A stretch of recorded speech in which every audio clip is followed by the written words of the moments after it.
The thing is that one can learn to hold one part of the mind. I mean, that's why the story of the gem in the pocket is there, because you can actually do all kinds of things, but just keep one part connected.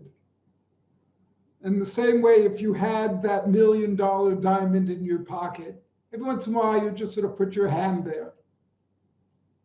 So just every once in a while, just put your consciousness in that place. I'm going to go back to the movie.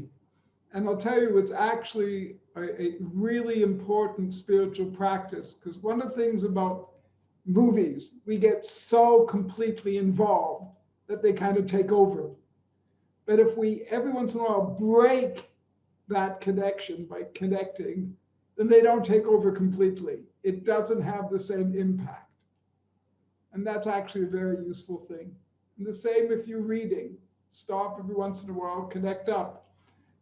In the last series, which you weren't at, we were talking about instructions the Baal Shem Tov gave to his Hasidim for how to learn, how to study Torah.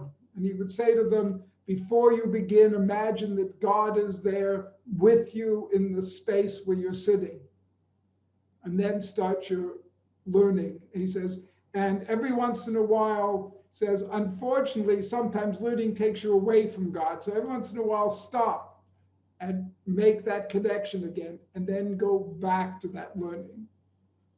Because that's the process. You just keep coming back to it, breaking the other things you're doing and connecting you up into that higher place. And then what happens is that higher consciousness infuses what you're doing.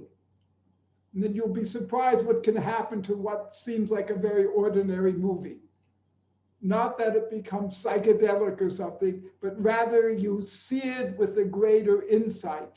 You distance yourself enough that you can actually watch it with a clearer insight and understanding, and get much more from it than being caught up in the emotion.